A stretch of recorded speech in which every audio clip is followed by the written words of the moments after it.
మనము చూస్తాము. అయితే ఆ 7 అనేది పరిపూర్ణతకు కూడా వారి గుర్తుగా ఉంది. కాబట్టి అటువంటి బాధలు ఎన్ని కలిగినా, అలాగే 7 బాధలు కలిగినా, అంటే ఎన్ని బాధలు కలిగినా అన్ని బాధల్లో కూడా దేవుడు మనల్ని విడిపించగల సమర్థుడుగా ఆయన ఉన్నారు అని యోబు గారు చెప్పడము జరిగింది. అందుకనే మరి ఆయన గాయపరిచి గాయం కట్టును, ఆయన గాయం చేయను, ఆయన చేతులే స్వస్థపరచును. చూసారా, ఆయన గాయపరిచి గాయం కట్టును, ఆయన గాయం చేయను, ఆయన చేతులే స్వస్థపరచును. మరి ముఖ్యంగా యోబు గారి జీవితంలో అది ఒక పరీక్షా కాలం అండి. అది ఆయన తప్పు చేయడం వల్ల, పాపం చేయడం వల్ల కలిగినటువంటి పరిణామాలు కావవి. దేవుడు పరీక్ష పెట్టాడు. అపవాది దేవుడిని ప్రేరేపిస్తే అపవాది దేవుడిని ఛాలెంజ్ చేసి దేవుడిని ఓడిద్దామని పన్నాగం పన్నాడు. అయితే మరి ఆ యొక్క విశ్వాస పరీక్షలో యోబుని వ్యతిరేకిస్తాడని, దూషిస్తాడు చూడు ప్రభు అని ఛాలెంజ్ చేశాడు అపవాది. కానీ ఆ విశ్వాస పరీక్షలో యోబు ఎంత మాత్రము కూడా ఆయన కలిగించబడలేదు.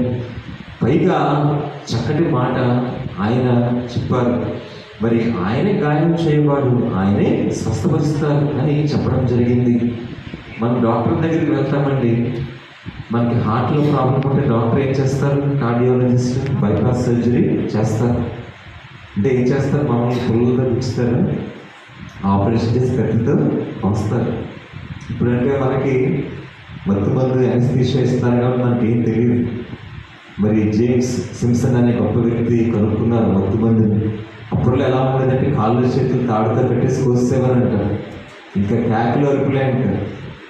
చూసారా, మీ అందరికీ నవ్వు వస్తుంది. మరి వాళ్ళు ఉన్న పరిస్థితి ఎలా ఉందో ఒక్కసారి ఊహించుకుందాం.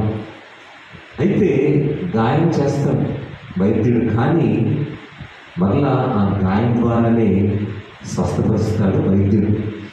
అదే పాయింట్, అదే ప్రిన్సిపల్ని మనం ఆత్మీయ జీవితంలో కూడా గమనించాలి. దేవుడు కూడా ఆయా సమయాల్లో మనల్ని సరి చేయడానికి మనల్ని గాయపరుస్తాడు. అయితే గాయాన్ని చేసిన ఆయనే మరలా దాన్ని తిరిగి కట్టుతారు. దేవుడికి మహిమ కలుగును గాక, ఆమేన్. కాబట్టి గాయం చేసిన మరలా దాన్ని స్వస్థపరిచి మరి మరలా నూతనమైన జీవంతో, సంతోషంతో, గొప్ప ప్రభావంతో, నూతనమైన స్థితిలో దేవుడు మనల్ని పెడతారు. కాబట్టి ఆ రీతిగా మరి దేవుడు ఉన్నారని తన యొక్క ఆత్మీయమైన అనుభవాల్లో యోబు గ్రహించి దేవుడిని మహిమపరిచారు. అందుకనే యోబు తన జీవితంలో ఒక్కటి ఎప్పుడు కూడా తాను పోగొట్టుకోలేదు. ఆ ఒక్కటి